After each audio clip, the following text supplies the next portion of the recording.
Hello ಸ್ನೇಹಿತರೆ, ನಮಸ್ಕಾರ. 45 cinema release ಆಗಿ ಸುಮಾರು ದಿನಗಳೇ ಆಗೋಯಿತು. ಬಟ್ ನಾನು ರಿವ್ಯೂ ಮಾಡೋದು ಲೇಟ್ ಆಗಿದೆ. ಭಾಳಷ್ಟು ರಿವ್ಯೂಗಳನ್ನ ನೋಡಿರ್ತೀರ, ಭಾಳಷ್ಟು ರಿವ್ಯೂಗಳನ್ನ ನೀವು ನೋಡಿರಬಹುದು. ಸಿನಿಮಾನು ಭಾಳಷ್ಟು ಜನ ನೋಡಿರ್ಬೋದು, ಕೆಲವರು ನೋಡದೇ ಇರಬಹುದು. ಸೊ ಹೀಗಾಗಿ ಈ ಮಾಯನಲ್ಲಿ ಈ ಸಿನಿಮಾದ ಕುರಿತಾಗಿ ಒಂದಷ್ಟು ಮಾತಾಡೋಣ, ನನ್ನ ಅನಿಸಿಕೆಗಳನ್ನ ಹೇಳೋಣ ಅಂತ ಈ ವಿಡಿಯೋ ಮಾಡ್ತಾ ಇದ್ದೀನಿ. ಕೆಲವೊಂದು ಸಿನಿಮಾಗಳು ಮೊದಲಿನಿಂದಲೂ ಕೂಡ ಕುತೂಹಲವನ್ನು ಹುಟ್ಟಿಸ್ತಾ ಹೋಗ್ತವೆ. ಇನ್ನು ಕೆಲವೊಂದು ಸಿನಿಮಾಗಳು ಅದು ಬರ್ತಾ ಇದೆಯಾ, ಯಾವಾಗ ಬರುತ್ತೆ, ಏನು ಅನ್ನೋದು ಕೂಡ ಗೊತ್ತಾಗಲ್ಲ ಅಲ್ವಾ. ಸೊ ಆ ಥರ ಮೊದಲಿನಿಂದಲೂ ಕುತೂಹಲ ಹುಟ್ಟಿಸ್ತಾ ಬಂದಿರುವಂಥ ಸಿನಿಮಾ ಅದು ಯಾವುದು ಅಂದರೆ ಅದು ಅರ್ಜುನ್ ಜನ್ಯ ನಿರ್ದೇಶನದ 45. ಅರ್ಜುನ್ ಜನ್ಯ ನಿರ್ದೇಶನ ಮಾಡ್ತಾರೆ ಅಂದ್ರೆ ಒಂದು ಕ್ಯೂರಿಯಾಸಿಟಿ ಇರುತ್ತೆ. 3 ಜನ ದಿಗ್ಗಜ ಆ್ಯಕ್ಟರ್ಗಳು, ಅದು ವಿಶೇಷವಾಗಿ ಉಪ್ಪಿ ಮತ್ತು ಶಿವರಾಜ್ ಕುಮಾರ್ ಕಾಂಬಿನೇಷನ್ ಅಂದರೆ ಒಂದು ಕುತೂಹಲ ಇರುತ್ತೆ. ಅದರಲ್ಲಿ ರಾಜ್ ಬಿ ಶೆಟ್ಟಿ ಇದ್ದಾರೆ ಅಂದರೆ ಒಂದು ಕುತೂಹಲ ಇರುತ್ತೆ. ಹೀಗೆ ಅದಾನ ಟ್ರೇಲರ್ ಬಂದಾಗ ಅದು ಇನ್ನೊಂದು ಕುತೂಹಲ. ಜೊತೆಗೆ ಸಿನಿಮಾದ ಟೈಟಲ್ 45 ಅನ್ನೋದಿದೆಯಲ್ಲ, ಹಾಗೆ ನೋಡಿದರೆ ಅಂಥ ಚೆನ್ನಾಗಿರೋ ಟೈಟಲ್ ಏನಲ್ಲ. 100 ಅಂದರೆ ಒಂದು ಅರ್ಥ ಇದೆ, 50 ಅಂದರೆ ಅರ್ಥ ಇದೆ, 45 ಅಂದರೆ ಏನು ಅರ್ಥ ಅನ್ನೋದು ಗೊತ್ತಾಗಲ್ಲ. ಅದರ ಅರ್ಥ ಇದೆ ಅನ್ನೋದು ಸಿನಿಮಾ ನೋಡಿದ ಮೇಲೆ ಗೊತ್ತಾಗುತ್ತೆ. ಸೊ ಹೀಗೆ ನಾನು ಹೇಳ್ತಾ ಇರೋದ್ರಿಂದ ಕೆಲವೊಂದು ಟ್ರೇಲರ್ಗಳ ಮೂಲಕ, ಪೋಸ್ಟ್ಗಳ ಮೂಲಕ ಕುತೂಹಲ ಹುಟ್ಟಿಸ್ತಾ ಇರುವಂಥ ಸಿನಿಮಾಗಳಲ್ಲಿ ಇದು ಒಂದಾಗಿತ್ತು. ಈ ಕುತೂಹಲ ಜಾಸ್ತಿಯಾಗಿ ನಿರೀಕ್ಷೆಗಳು ಜಾಸ್ತಿ ಆದರೂ ಕೂಡ ಕೆಲವೊಂದು ಸಲ ಸಮಸ್ಯೆ ಆಗುತ್ತೆ. ಯಾವುದೇ ನಿರೀಕ್ಷೆ ಇಲ್ಲದೆ ಹೋದರೆ ಕೆಲವೊಂದು ಸಲ ಚೆನ್ನಾಗಿ ಅನಿಸುತ್ತೆ. ಹಾಗೆ ಅತ್ಯಂತ ಹೆಚ್ಚು ನಿರೀಕ್ಷೆಗಳನ್ನ ಹುಟ್ಟಿಸಿರುವಂಥ ಸಿನಿಮಾಗಳಲ್ಲಿ ಇತ್ತೀಚಿನ ದಿನಗಳಲ್ಲಿ ಬಂದಂಥದ್ದು 45. ಸೊ 45 ಸಿನಿಮಾ ಹೇಗಿದೆ ಅಂತ ಹೇಳೋಕ್ಕಿಂತ ಮುಂಚೆ ಇದರ ಎಳೆಯನ್ನು ಹೇಳ್ತೀನಿ ಅಷ್ಟೇ. ನಾವೆಲ್ಲರೂ ಕೂಡ ಬೈಕಲ್ಲಿ ಓಡಾಡಿದ್ದೀವಿ ಬೆಂಗಳೂರಲ್ಲಿ. ಮತ್ತು ಎಷ್ಟೋ ಸಲ ನಮಗೆ ಯಾರೋ ಆಕ್ಸಿಡೆಂಟ್ ಮಾಡಿ ಬಚಾವಾಗಿದ್ದು ನಾವು ಯಾರಿಗೋ ಆಕ್ಸಿಡೆಂಟ್ ಮಾಡುವಂಥದ್ದು, ನಾಯಿಗಳಿಗೆ ನಾವು ಹೊಡೆಯುವಂಥದ್ದು, ಈ ಥರದ್ದೆಲ್ಲ ಘಟನೆಗಳು ಎಲ್ಲರ ಲೈಫಲ್ಲೂ ಚಿಕ್ಕ ಪುಟ್ಟದಾಗಿ ನಡೆದಿರ್ತವೆ. ಅದು ವಿಶೇಷವಾಗಿ ಬೆಂಗಳೂರಿನ ಈ ಒಂದು ಬ್ಯುಸಿ ಟ್ರಾಫಿಕ್ನಲ್ಲಿ. ಅದೇ ಥರ ವಿನಯ್ ಅನ್ನೋ ಒಬ್ಬ ಸಾಫ್ಟ್ವೇರ್ ಉದ್ಯೋಗಿಯ ಲೈಫಲ್ಲಿ ಒಂದು ನಾಯಿಗೆ ಆತ ಆಕ್ಸಿಡೆಂಟ್ ಮಾಡ್ತಾನೆ ಒಂದು ದಿನ. ಯಾಕೆಂದರೆ ಆತ ಫೋನಲ್ಲಿ ಮಾತಾಡ್ತಾ ಹೋಗ್ತಿರ್ತಾನೆ. ಆ ಒಂದು ಕಪ್ಪು ನಾಯಿ ಸತ್ತು ಹೋಗುತ್ತೆ. ಅಲ್ಲಿಂದ ಕಥೆ ಶುರು ಆಗುತ್ತೆ. ಇಲ್ಲಿಂದ ಏನು ಕಥೆ ಶುರು ಆಗುತ್ತೆ ಅಂತ ಕೇಳಿದರೆ, ಆ ಕಥೆ, ಆ ನಾಯಿ ಒಬ್ಬ ಡಾನ್ದಾಗಿರುತ್ತೆ. ಈ ಡಾನ್ ಅಂದರೆ ಏನು ಅನ್ನೋದನ್ನು ನೀವು ಸಿನಿಮಾದಲ್ಲಿ ನೋಡಬೇಕು. ಆ ಡಾನ್ ಹೆಸರು ರಾಯಪ್ಪ ಅಂತ. ಮತ್ತು ಆತ ಆ ನಾಯಿ ಅಂದ್ಕೊಂಡಿರಲ್ಲ, ಬದಲಾಗಿ ತಾಯಿ ಅಂದ್ಕೊಂಡಿರ್ತಾನೆ. ಹೀಗಾಗಿ ಆತ ಈತನಿಗೆ ಅಂದರೆ ವಿನಯ್ಗೆ, ಅಂದರೆ ರಾಜ್ ಬಿ ಶೆಟ್ಟಿಗೆ ಒಂದು ಗಡುವು ಕೊಡ್ತಾನೆ. ಅಂದರೆ ಕ್ಯಾರೆಕ್ಟರ್ ಬಗ್ಗೆ ಹೇಳ್ತಾ ಇರೋದ್ರಿಂದ ಕೊಡ್ತಾನೆ ಅಂತ ಹೇಳ್ತಾ ಇದ್ದೀನಿ. ರಾಯಪ್ಪ ಅನ್ನೋ ಕ್ಯಾರೆಕ್ಟರ್ ಕೊಡ್ತಾನೆ. ಈ 45 ದಿನ ಯಾಕೆ, ಇದು ಈ ವಿನಯ್ಗೆ ಅರ್ಥ ಆಗಲ್ಲ. ಹೀಗಾಗಿ ಆತ ಹುಡುಕಕ್ಕೆ ಶುರು ಮಾಡ್ತಾನೆ. ಆವಾಗ ಗರುಡ ಪುರಾಣ ಒಂದು ಡಾಕ್ಯುಮೆಂಟರಿ ಸಿಗುತ್ತೆ. ಅಲ್ಲಿ ಸೋಲ್ನ ಪಯಣ, ಅಂದರೆ ಒಬ್ಬ ವ್ಯಕ್ತಿಯ ಸತ್ತ ಮೇಲೆ ಆತನ ಆತ್ಮದ ಪಯಣವನ್ನು ವಿವರಿಸ್ತಾರೆ. ಅದನ್ನು ಆತ ನೋಡ್ತಾ ಹೋಗ್ತಾನೆ. ಒಂದು ಕಡೆ ಈತ ಅಂದರೆ ರಾಯಪ್ಪ ಕೊಟ್ಟಿರುವಂಥ ಗಡುವಿನ ಭಯ, ನನಗೆಲ್ಲ ಸಾಯಿಸಿಬಿಡ್ತಾನೋ ಅಂತ. ಇನ್ನೊಂದು ಕಡೆ ಗರುಡ ಪುರಾಣದಲ್ಲಿ ತೋರಿಸಿರುವಂಥ ಈ ಲೋಕಗಳು, ಈ ಹಿಂಸೆಯ ಭಯ, ನರಕದ ಭಯ. ಯಾಕೆಂದ್ರೆ ತಪ್ಪಂತೂ ಆಲ್ರೆಡಿ ಮಾಡಲಾಗಿದೆ. ಹೀಗಿರಬೇಕಾದ್ರೆ ವಿನಯ್ ಬದುಕ್ತಾನಾ ಇಲ್ವಾ ಅನ್ನೋದು ಪ್ರಶ್ನೆ. ಸಾಯಿಸಕ್ಕಂತೂ ರಾಯಪ್ಪ ರೆಡಿ ಇರಬೇಕಾದ್ರೆ ಬದುಕ್ಸಕ್ಕೆ ಕೂಡ ಒಬ್ಬ ವ್ಯಕ್ತಿ ಬರಬೇಕಲ್ವಾ. ಅದುವೇ ಶಿವಪ್ಪ, ಅಂದರೆ ಶಿವರಾಜ್ ಕುಮಾರ್. ಸೊ ಶಿವರಾಜ್ ಕುಮಾರ್ ಅವರ ಶಿವಪ್ಪ ಪಾತ್ರ, ಈ ರಾಯಪ್ಪನ ಪಾತ್ರದಲ್ಲಿ ನಡೆಯುವ ಸಂಘರ್ಷದಲ್ಲಿ ವಿನಯ್ ಬದುಕುಳಿತಾನಾ ಇಲ್ವಾ, ವಿನಯ್ ಅಂತ್ಯ ಹೇಗಾಗುತ್ತೆ, ವಿನಯ್ ಅಂತ್ಯ ಆಗಿದೆಯಾ ಅಥವಾ ಆರಂಭ ಆಗುತ್ತಾ, ಇದೆಲ್ಲವನ್ನೂ ಕೂಡ ನೀವು ಸಿನಿಮಾದಲ್ಲಿ ಅಂದರೆ ಥಿಯೇಟರ್ನಲ್ಲೇ ನೋಡಬೇಕು.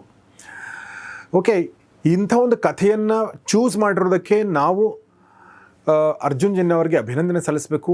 ಯಾಕೆಂದರೆ ಅವರು ಒಂದು ನಾರ್ಮಲ್ ಕಥೆಯನ್ನು ಚೂಸ್ ಮಾಡ್ಬೋದಾಗಿತ್ತು. ಆದರೆ ಔಟ್ ಆಫ್ ದ ಬಾಕ್ಸ್ ಹೋಗಿ ಗರುಡ ಪುರಾಣವನ್ನು ತಿಳ್ಕೊಂಡು ಈ ಥರ ಸ್ಟಾರ್ಗಳನ್ನ ಕಲೆ ಹಾಕ್ಕೊಂಡು ಒಂದು ಸಿನಿಮಾ ಮಾಡುವಂಥ ಸಾಹಸ ಮಾಡಿದಾರಲ್ಲ, ಅವರಿರ್ಬೋದು, ಇದು ನಿರ್ಮಾಪಕರಿರ್ಬೋದು, ಇಬ್ರಿಗೂ ಕೂಡ ನಾವು ಹ್ಯಾಟ್ಸ್ ಆಫ್ ಹೇಳಬೇಕು.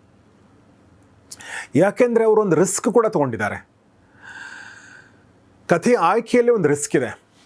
ಸೊ ಕಥೆ ಏನೋ ಹೀಗಿದೆ, ಎಕ್ಸಿಕ್ಯೂಷನ್ ಹೇಗಿದೆ, ಪರ್ಫಾರ್ಮೆನ್ಸ್ ಹೇಗಿದೆ ಅನ್ನೋ ಪ್ರಶ್ನೆ ಬಂದರೆ ಒಂದೇ ಮಾತಲ್ಲಿ ಹೇಳಬೇಕು ಅಂದರೆ ಸಖತ್ತಾಗಿದೆ.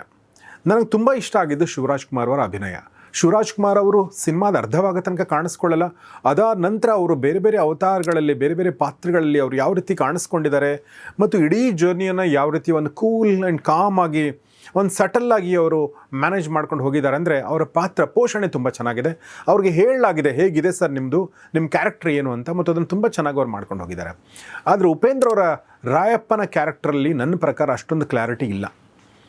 ಒಂದು ಎಕ್ಸೆಂಟ್ರಿಕ್ ಕ್ಯಾರೆಕ್ಟರು, ಆತ ಏನು ಮಾಡ್ತಾನೆ ಏನು ಮಾಡಲ್ಲ ಅನ್ನೋದು ಆತನಿಗೆ ಗೊತ್ತಿಲ್ಲ ಅನ್ನೋ ಥರದೊಂದು ಕ್ಯಾರೆಕ್ಟರು ಅಂತ ಅನಿಸುತ್ತೆ. ಆದರೆ ಯಾಕೆ ಹಾಗೆ ಅನ್ನೋದ್ರ ಬಗ್ಗೆ ಅಷ್ಟೊಂದು ಕ್ಲಾರಿಟಿ ಸಿಗಲ್ಲ. ಒಂದು ಸಿಚುವೇಷನಲ್ಲಿ ಆ ಬೈಕ್ ಸುಡ್ತಿರ್ಬೇಕಾದ್ರೆ ಆತ ತನ್ನ ಅಸಿಸ್ಟೆಂಟ್ಗೆ ಹೋಗಿ ನೀರು ತೊಗೊಂಬ ಅಂತಾನೆ, ಬೇಡ ಅಂತ ಹೇಳ್ತಾನೆ.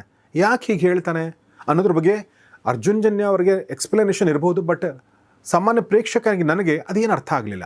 ಅದರಿಂದ ಏನೋ ಇರ್ಬೋದು, ಬಟ್ ಅದು ನಂಗೆ ಕನ್ವೆ ಆಗಲಿಲ್ಲ. ಬೇಸಿಕಲಿ ಈ ಥರದ ಒಂದಷ್ಟು ಎಕ್ಸೆಂಟ್ರಿಸಿಟಿಗಳನ್ನ ಹೊರತುಪಡಿಸಿದ್ರೆ ಉಪೇಂದ್ರ ಅವರು ತಮ್ಮ ರೋಲನ್ನು ತುಂಬ ಚೆನ್ನಾಗಿ ಮಾಡಿದ್ದಾರೆ.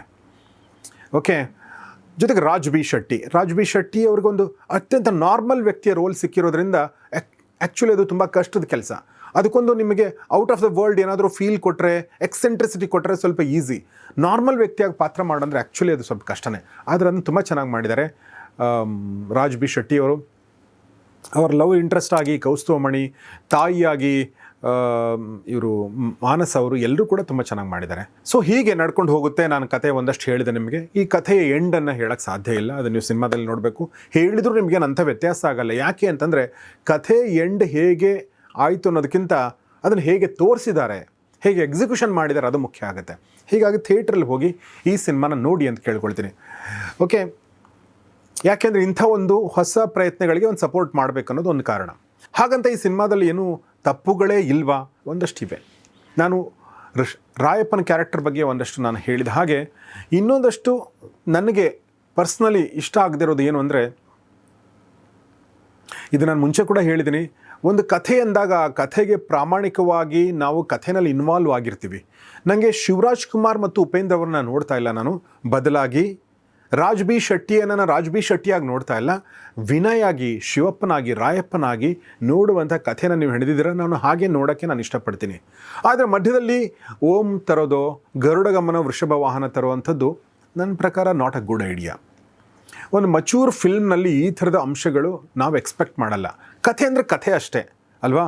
ಆ ಕಥೆನಲ್ಲಿ ಯಾರು ಕ್ಯಾರೆಕ್ಟರ್ ಮಾಡಿದ್ದಾರೆ, ಅವ್ರ ಹಿಂದಿನ ಸಿನಿಮಾಗಳೇನು ಅನ್ನೋದು ನನಗೆ ಬೇಕಾಗಿಲ್ಲ. ಆ ಸಿನಿಮಾಗಳು ನೋಡಿ ಇಷ್ಟಪಟ್ಟಿದ್ದೀವಿ ನಾವು, ಅಲ್ಲಿಗೆ ಮುಗೀತದು. ಅದೇ ಕಥೆಯನ್ನು, ಅದೇ ಎಲಿಮೆಂಟ್ಗಳನ್ನ ತಂದು ಈ ಸಿನಿಮಾದಲ್ಲಿ ಅಥವಾ ಈ ಥರ ಸಿನಿಮಾಗಳಲ್ಲಿ ತೋರಿಸೋದಿದೆಯಲ್ಲ, ಅದು ಒಂಥರ ನಿಮಗೆ ಕಥೆಯಲ್ಲಿ ಇನ್ವಾಲ್ವ್ ಆಗೋಕ್ಕೆ ನಿಮಗೆ ಹಿಂಡ್ರನ್ಸ್ ಮಾಡುತ್ತೆ. ಕೆಲವೊಂದು ಸಲ ಅದು ಲಾಭ ಕೊಡ್ಬೋದು.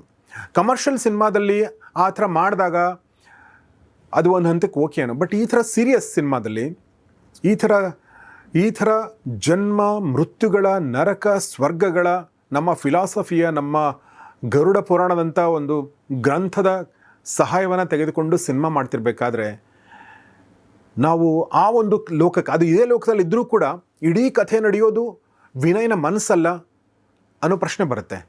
ಎಲ್ಲಿ ನಡೀತಾ ಇದೆ ಕಥೆ? ಯಾಕೆಂದರೆ ವಿನಯ್ ಒಂದು ಸಲ ಪೊಲೀಸನ್ನು ಕರ್ಕೊಂಡು ಹೋದಾಗ ಅಲ್ಲಿ ಯಾರೂ ಇರಲಿಲ್ಲ, ರಾಯಪ್ಪನ ಹುಡುಕಕ್ಕೆ ಹೋದಾಗ.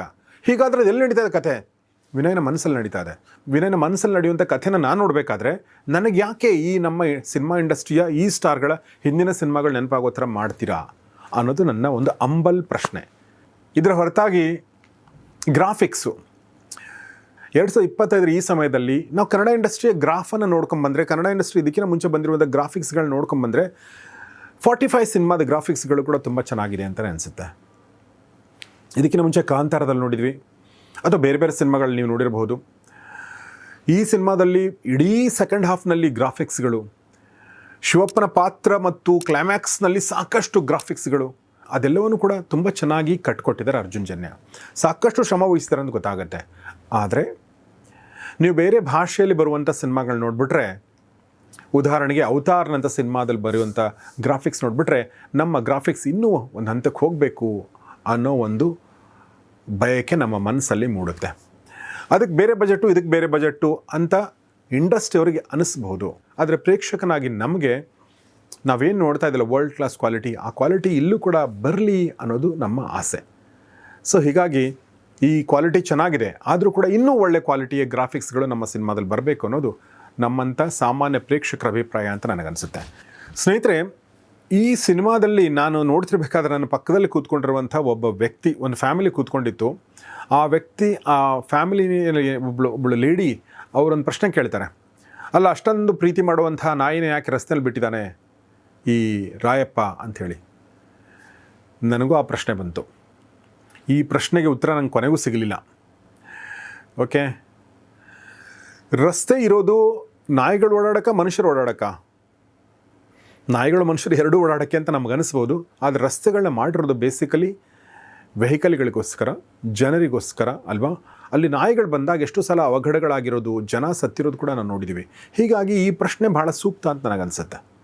ಸೊ ಇಷ್ಟೇ ಚಿಕ್ಕ ಪುಟ್ಟ ಒಂದಷ್ಟು ಕೊರತೆಗಳ ಹೊರತಾಗಿ ಇಡೀ ಕಥೆಯನ್ನು ತುಂಬ ಚೆನ್ನಾಗಿ ಹೆಣೆದು ಅರ್ಜುನ್ ಜನ್ಯ ಅವರು ಅದನ್ನು ತುಂಬ ಚೆನ್ನಾಗಿ ಪ್ರೇಕ್ಷಕರ ಎದುರುಗಡೆ ತಲುಪಿಸಿದ್ದಾರೆ. ಈಗ ನಿಮ್ಮ ಎದುರುಗಡೆ ಸಿನಿಮಾ ಇದೆ, ನೀವು ಹೋಗಿ ನೋಡಿ ನಿಮ್ಮ ಅನಿಸಿಕೆಗಳನ್ನ ಕಮೆಂಟ್ ಬಾಕ್ಸಲ್ಲಿ ತಿಳಿಸಿ ಅಂತ ಹೇಳ್ತಾ ನಾನು ಈ ರಿವ್ಯೂ ಮುಗಿಸ್ತಾ ಇದ್ದೀನಿ.